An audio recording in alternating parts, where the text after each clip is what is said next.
भाई जी के वचन का आदर करके, मान करके, भाई जी की छवि विराजमान करके एक लड़की साधना प्रारंभ करती और मन में सोचती क्या कभी मेरे नेत्र गोचर होंगे, क्योंकि मैं तो कहीं जा नहीं सकती, क्या कभी मेरे नेत्रों के सामने आएंगे। और लड़की से वो बूढ़ी हो गई। भजन कर उसका प्रभाव फैला। भाई जी तीर्थ यात्रा में गए थे तो किसी ने भाई जी से कहा कि एक हमारे यहाँ संत साध्वी है, बड़ी तेजस्वी है, और एक बार आप दर्शन कर लीजिए। वो भाई जी की ही छवि रखे हुए थे, लेकिन यौवन अवस्था की, और इस समय भाई जी वृद्ध हो गए थे, वो खुद वृद्ध हो गई थी। भाई जी ने कहा तब तो जरूर दर्शन करेंगे, लेकिन आप भीड़ के साथ नहीं जा सकते, वो बहुत एकांत प्रिय है, और आप जाओगे तो भले आपसे मिलने, नहीं तो किसी की तरफ देखते नहीं, बात नहीं करती।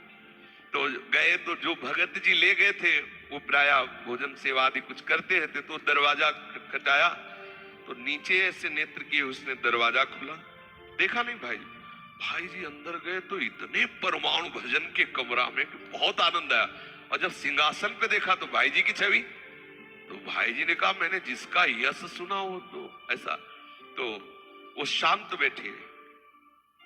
तो भाई जी ने कुछ प्रश्न किए उससे, तो ये जो छवि रखी है तुम इनको जानती हो, कौन है?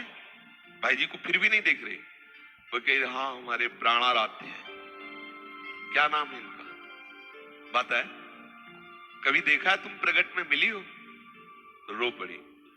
पूरा जीवन हो गया इनके मिलने की आशा में कि एक बार मैं अपने गुरुदेव को नेत्र भर देख लूं। मेरे पास ऐसी व्यवस्था नहीं थी मैं उनको जाऊं और कहीं, वो उस समय भाई जी बंबई में रहते थे। भाई जी ने कहा एक बार देख लो। तो उसने ऐसे जे ही देखा कि जिनकी छवि की आराधना करे थे चरणों में लिपट गए। मैं मान गई मेरे प्रीतम सत्य है, मेरी भावना सत्य है।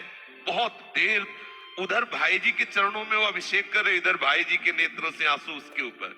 इतनी प्रियता, इतनी निष्ठा, बरस पड़े भाई जी, ये निष्ठा। थोड़ी देर के बाद वो समाहित चित्त हुई और भाई जी से कहा कि बस आप हमारी जो अंतर की वृत्ति थी पूर्ण कर दिया। अब आपसे एक प्रार्थना है, किसी को बताना नहीं। मैं जैसे एकांत निष्ठा से अपना जीवन गुजार रही हूं, चाहती हूं क्योंकि आप बार बार आओगे तो सबको पता चल जाएगा। मैं चाहती हूं मेरी प्रीति को कोई जाने ना। हम तो ये चाहते थे कि आप भी न जानो मेरी प्रीति को, लेकिन एक बार मैं दूर से देख लेती आपको। लेकिन आप मेरी भावना को सत्य करने के लिए आप पधारे। अपने प्रेम को कितना गुप्त रखने वाली। तो यदि हमारे हृदय में संत वचन का आदर है तो व्यक्त अव्यक्त सब महापुरुष कृपा करेंगे, सब आना प्रारंभ कर दे। भाई जी उसके लिए पद रत्नाकर में पद रचना की, उसके गुप्त रूप से उसके लिए पद रचना की। और भाई जी कभी कभी याद करके अश्रु बहाते हुए उसके लिए साधकों से कहते प्रीति हो तो ऐसी प्रीति हो। अगर इष्ट के प्रति प्रीति हो, गुरु के प्रति निष्ठा। देखा नहीं था, छवि रख ली, नौ किशोरी अवस्था से वृद्धावस्था को प्राप्त हो गए, लेकिन ना तो गुरु बदला, ना निष्ठा बदली और ना आस छोड़ी। तो आए भाई जी, आए और दर्शन दिए और अर्घपाद्य और पूजा स्वीकार की और कृपा कटाक्ष करके चले। बाद में राधा बाबा से भाई जी जब चर्चा करते उसकी, एक साधना हो, निष्ठा हो तो उसकी जैसी हो, कि वो अपनी उपासना को उपास्य देव के सामने भी नहीं रखना चाहती। इतना एकाकी प्रेम कि हमारे उपास्य देव भी न जाने कि मैं उनसे इतना प्यार करती हूँ। यह है विशुद्ध प्रेम। तो हमें अगर संत कृपा, भगवंत कृपा का अनुभव करना है तो हमें भजन करना होगा। अगर भजन नहीं तो भजन न सेनी प्रेम की। अगर भजन नहीं तो फिर कृपा चाहे जितनी अनुभव ही नहीं होगा। है तो कृपा सबके ऊपर प्रभु की है, कौन अनुभव करता है? लेकिन वही अनुभव कर पाता है जो प्रभु को पुकारता रहता है, उसके हृदय का रोम रोम कहता है मेरे प्रभु मेरे ऊपर बहुत कृपा कर रहे हैं, बहुत प्यार